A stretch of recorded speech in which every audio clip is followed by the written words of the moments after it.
Hello दोस्तों। आज मैं आप सभी के लिए कुमार गौरव सर के ब्रह्मास्त्र सीरीज का हैंड रिटन नोट्स लेकर आया हूँ। इसमें हम शॉर्ट रिवीजन करेंगे। तो चलिए आइए देखते हैं। आज का पहला टॉपिक है शास्त्रीय नृत्य और शास्त्रीय भाषा। तो आज हम जानेंगे कि शास्त्रीय नृत्य का स्रोत क्या क्या है। तो शास्त्रीय नृत्य के दो स्रोत बताए गए हैं, जिसमें भरत मुनि का नाट्य शास्त्र तथा सारंगदेव का संगीत रत्नाकर है। भरत मुनि के नाट्य शास्त्र को पांचवा वेद का उपनाम दिया गया है। भरत मुनि के नाट्य शास्त्र के पांचवें वेद में 8 प्रकार के रस को बताया गया है। 8 प्रकार के रस मिलते हैं, जिसमें श्रृंगार रस, वीर रस, भय रस, करुणा रस, घृणा रस, आश्चर्य रस, रौद्र रस और हास्य रस के बारे में जानकारी दिया गया है। यहाँ रस का तात्पर्य नृत्य शैली से है। अब हम यहाँ देखेंगे कि शास्त्रीय नृत्य संगीत नाटक अकादमी के अनुसार 8 प्रकार के बताए गए हैं, जबकि संस्कृत मंत्रालय के अनुसार इसे 9 प्रकार का बताया गया है। अब हम देखते हैं आगे कि संगीत नाटक अकादमी के अनुसार 8 प्रकार के शास्त्रीय नृत्य कौन कौन से हैं। तो पहला नृत्य है भरतनाट्यम, जो कि तमिलनाडु में होता है। दूसरा नृत्य कुचिपुड़ी, जो आंध्र प्रदेश में होता है। तीसरा नृत्य कथकली, जो कि केरल में होता है। चौथा नृत्य मोहिनीअट्टम, ये भी केरल में होता है। पांचवा नृत्य ओडिसी, जो कि ओडिशा में होता है। छठा नृत्य मणिपुरी, जो कि मणिपुर में होता है। सातवां नृत्य कथक, जो कि यूपी में होता है। आठवां सतरिया, जो सबसे नया नृत्य शैली है, जो कि असम में होता है। यहीं दूसरी ओर संस्कृति मंत्रालय के अनुसार 9 प्रकार के नृत्य शैली है, जिसमें 8 तो सेम वही हैं तथा एक छऊ नृत्य के बारे में बताया गया है, जो कि पश्चिम बंगाल, ओडिशा तथा झारखंड में किया जाता है। अब हम लोग आगे देखेंगे। यहाँ एक सर ने नोट बताया था, जिसमें उन्होंने कहा था कि फादर ऑफ मॉडर्न इंडिया के नाम से उदय शंकर को जाना जाता है, जो कि 1971 में उन्हें पद्म विभूषण से सम्मानित भी किया गया था। अब हम लोग यहाँ एक नया चीज़ जानेंगे कि आखिर शास्त्रीय नृत्य और लोक नृत्य में क्या अंतर होता है। तो शास्त्रीय नृत्य का उल्लेख शास्त्रों में मिलता है। इसमें शरीर का संचालन एक लयबद्ध पैटर्न में होता है। दूसरी ओर लोक नृत्य यह स्थान विशेष, क्षेत्र विशेष या किसी खास मौके पर किया जाता है, अर्थात एग्जाम्पल फसल कटाई, त्योहार या खुशी किसी अन्य चीज़ में होता है। इसके आगे एक नोट्स बताया गया था, जिसमें मानचित्र के द्वारा नृत्य शैली को उसके स्थानों के आधार पर हम याद रखेंगे।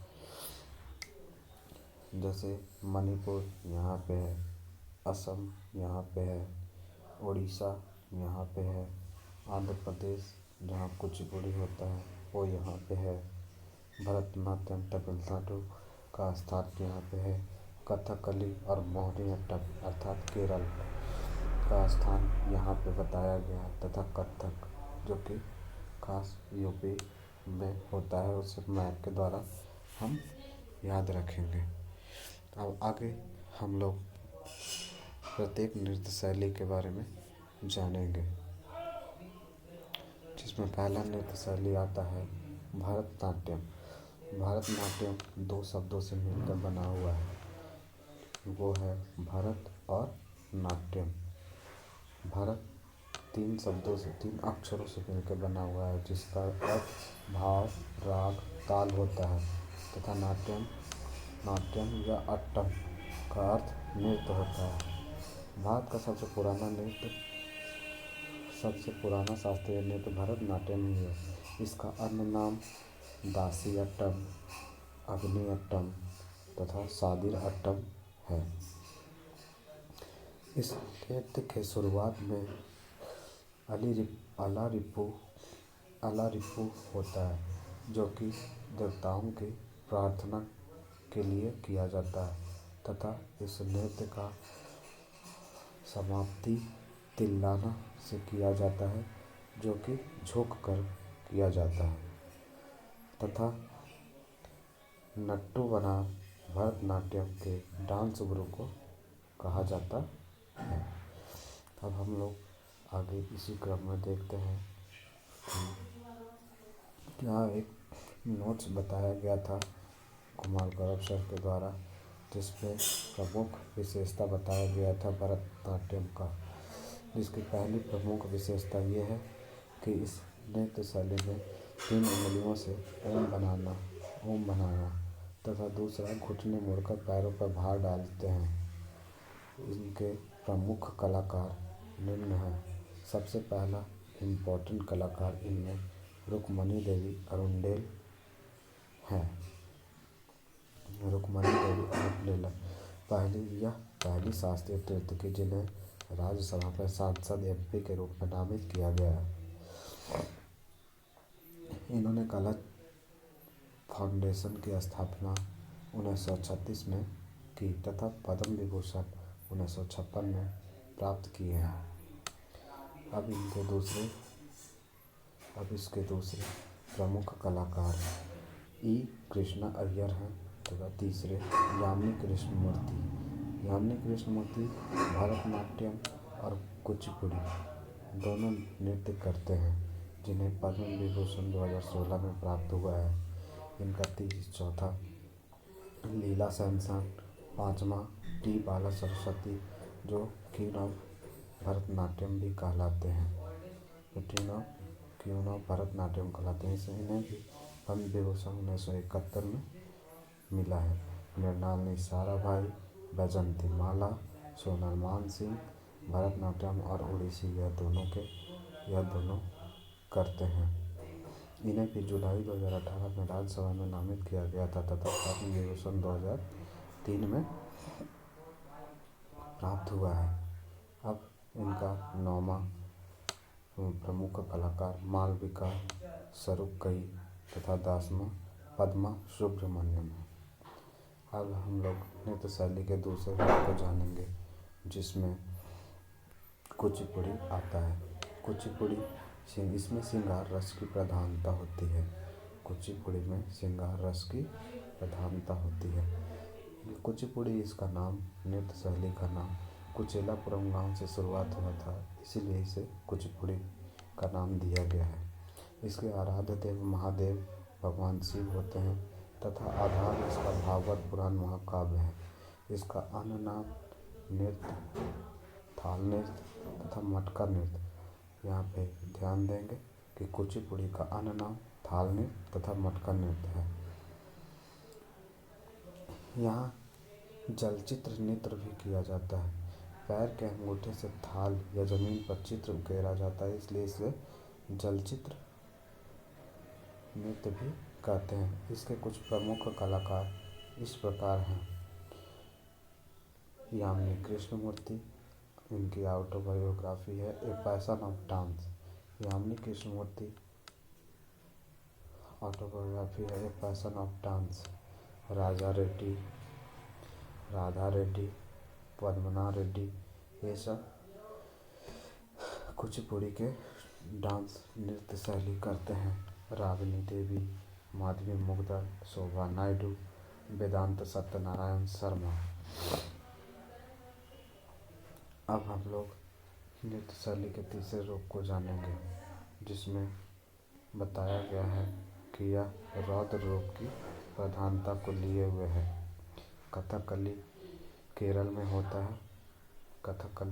होता है। इसका आधार रामायण का रामानाट्यम, महाभारत का कृष्ण अट्टम के द्वारा किया जाता है। इसमें अनिवार्य रूप से मुकुट पहना जाता है, जिसका पर्यायवाची किरीट भी होता है। इसमें आंखों व भौहों का संचालन होता है। इसमें रंगों का प्रतीक विशेष होता है, जो हरा रंग दिव्यता, शालीनता, अच्छाई या जीत को दर्शाता है। काला रंग राक्षसों, हार या बुराई को दर्शाता है। लाल रंग दुष्टों के लिए। इसके कुछ प्रमुख कलाकार इस प्रकार हैं। नारायण मेनन, कृष्णा कोहरी, गोपीनाथ या गुरु गोपीनाथ, रीता गांगुली, मृणालिनी साराभाई, यह भरतनाट्यम भी करते हैं तथा कथकली भी करते हैं। कृष्णा नायर, मिलेना शेल्वी जो कि इटली के हैं, शांताराव, गुरु कुंज कुरु।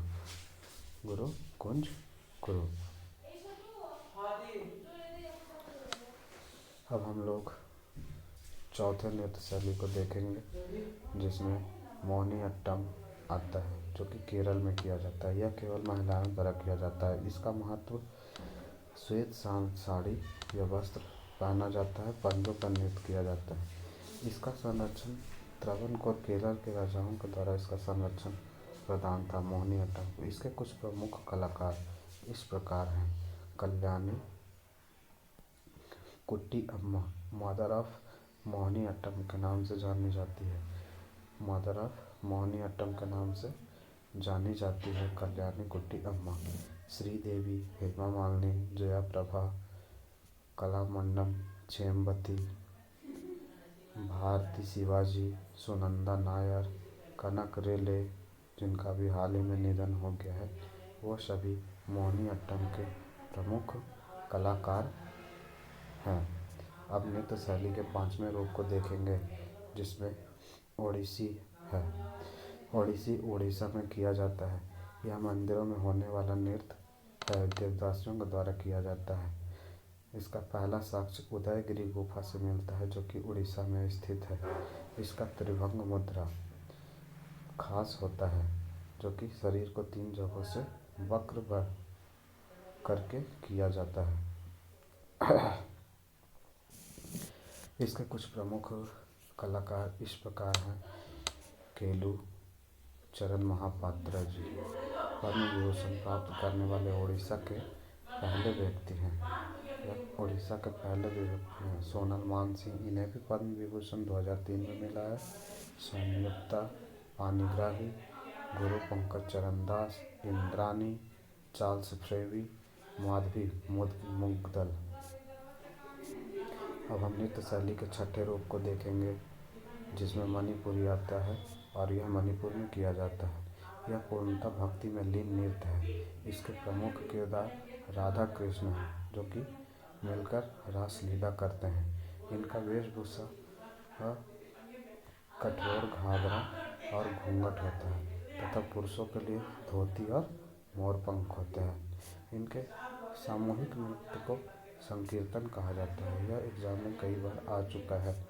इसमें अनिवार्य पुंग, चोलम और ढोल होता है। मणिपुरी में पुंग, चोलम, ढोल ये अनिवार्य होता है। इनके कुछ प्रमुख कलाकारों को हम देखेंगे, जो कि झावेरी बहनें इसमें सबसे चर्चित हैं, जिनमें 4 बहनें हैं: रंजना, दर्शना, नैना तथा सुवर्णा। गुरु विपिन सिंह, बिंबावती, चारू माथुर, राजकुमार सिंह जी, अल्बिनो देवी। अब हम लोग नृत्य शैली के 7वें रूप को देखेंगे, जो कि कथक है। यह उत्तर भारत में किया जाता है, जिसमें लखनऊ घराना, जयपुर घराना और बनारस घराना आता है। इसकी विशेषता पद संचालन है। यह गोल गोल बिना घुटना मोड़े घिरनी खाया जाता है। इसमें अनिवार्य घुंघरू होता है, मतलब कथक में घुंघरू अनिवार्य रूप से पहना जाता है। कथक को पुनर्जीवित करने वाले के नाम से कालका प्रसाद मशहूर है, यह फेमस है। अब हम लोग इसके कुछ प्रमुख कलाकारों को जानते हैं, जिनमें पंडित बिरजू महाराज काफ़ी फेमस रहे हैं, जिनका 2022 में निधन भी हो गया है। यह कालका बिंदादीन घराना के थे, अर्थात लखनऊ घराना के थे, जिन्हें पद्म विभूषण 1986 में मिला था। पंडित बिरजू महाराज को पद्म विभूषण 1986 में मिला था। पद्म विभूषण इंडिया का थर्ड सिविल अवार्ड है। शंभू महाराज, लक्ष्मण महाराज, अक्षन महाराज, सितारा देवी, शोभना नारायण, मालविका सरकार, यह सभी कथक के प्रमुख कलाकार हैं। यह कथक के बारे में एक और जानकारी यहाँ ये दी गई है कि यह एकमात्र शास्त्रीय नृत्य है जिसमें मुस्लिम संस्कृति का भी उपयोग हुआ है। अब हम लोग नृत्य शैली के 8वें रूप को जानेंगे। इसके 8वां रूप को सबसे नवीनतम रूप के नाम से जाना गया है, जो कि सतरिया नृत्य है। यह असम में किया जाता है। यह भारत का सबसे नवीनतम है, जिसे सन 2000 में शामिल किया गया था। इसके जनक संत शंकर देव अंकीय नाट्य से लिया गया है। यह वैष्णव धर्म से संबंधित है। इसके कुछ प्रमुख कलाकार इंदिरा पीपी बोहरा, गुरु जतिन गोस्वामी, श्रीमांत शंकर देव, प्रदीप चलिहा। अब हम लोग शास्त्रीय नृत्य के अंतिम नृत्य शैली को देखते हैं, जिसमें छऊ नृत्य आता है। छऊ नृत्य 3 जगहों पे किया जाता है, उड़ीसा, झारखंड तथा पश्चिम बंगाल में किया जाता है। इसमें छऊ नृत्य में मुखौटा अनिवार्य होता है, लेकिन इसमें मयूरभंज शैली में अनिवार्य नहीं होता है तथा सरायकेला शैली और पुरुलिया शैली अर्थात झारखंड और पश्चिम बंगाल में होने वाले छऊ नृत्य में मुखौटा पहना जाता है तथा उड़ीसा में नहीं पहना जाता है। छऊ नृत्य को यूनेस्को में सन 2000 ईस्वी में शामिल किया गया है। अब हम लोग क्लासिकल लैंग्वेज शास्त्रीय नृत्य के बारे में जानेंगे, अर्थात भाषा की उत्पत्ति आपसे जब भी पूछा जाए कि कहाँ से हुई है, तो इसका मूल शब्द भाष है, जिसका अभिव्यक्त करना। भाष का अर्थ होता है अभिव्यक्त करना या भावनाओं या विचारों को। विश्व में सर्वाधिक बोली जाने वाली भाषा प्रथम अंग्रेजी है, द्वितीय क्रम पे मंदारनी अर्थात चीनी है तथा तीसरे क्रम पे हिंदी है। शास्त्रीय भाषा का आधार क्या है? तो शास्त्रीय भाषा का आधार 5 फरवरी 2014 को संस्कृति मंत्रालय द्वारा इसका आधार प्रस्तुत किया गया था। इसका पहला आधार भाषा का साहित्यिक या मौलिक अर्थात ओरिजिनल होना चाहिए, अर्थात किसी अन्य भाषा से उधार न लिया गया। दूसरा, भाषा का इतिहास 1500 से 2000 वर्ष पुराना हो। तीसरा, मूल्यवान विरासत हो। इसी क्रम में हम यहाँ पे ये जानेंगे, अर्थात हिंदी शास्त्रीय भाषा नहीं है, इसकी उत्पत्ति संस्कृत से हुई है, इसलिए यह शास्त्रीय भाषा नहीं है। इसकी उत्पत्ति संस्कृत से हुई है, इसलिए शास्त्रीय भाषा नहीं है। वर्तमान में शास्त्रीय भाषा की संख्या 6 है। अब हम लोग यहाँ पे देखेंगे कि कौन सी शास्त्रीय भाषा कब शामिल की गई है। तो पहला 2004 में शामिल की गई थी, जो कि तमिल है। पहला 2004 में शामिल की गई थी, जो कि तमिल है। दूसरा संस्कृत 2005 में, 2008 में तेलुगु, 2008 में कन्नड़, 2013 में मलयालम और 2014 में उड़िया। इसका क्रम याद करना बेहद आसान है।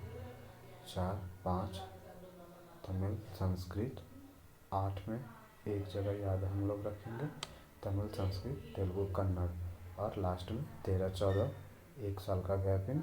शुरू में भी 1 साल का गैपिंग है, लास्ट में भी 1 साल का गैपिंग है। इस प्रकार हम लोग याद रख लेंगे। तमिल, संस्कृत, तेलुगु, कन्नड़, मलयालम, उड़िया। उड़िया सबसे नवीनतम भाषा है। इसका कुछ संवैधानिक प्रावधान इस प्रकार है।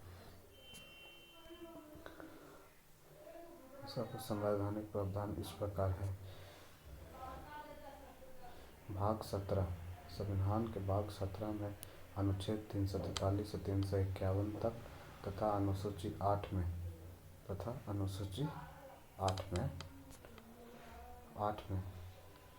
भाषा का उल्लेख किया गया है। वर्तमान में 22 भाषाएं हैं। मूल संविधान में 14 भाषाएं थी। आर्टिकल 343 संघ की राजभाषा को बताता है। आर्टिकल 344 राजभाषा आयोग को बताता है। आर्टिकल 350A प्राथमिक शिक्षा मातृभाषा में होनी चाहिए, इसके बारे में बताता है। तो ठीक है दोस्तों, ये टॉपिक ख़त्म हुई। आगे भी आपको हर एक टॉपिक का वीडियो मिलते जाएगा। आप सभी लोग अपना सपोर्ट दिखाएं। Thank you.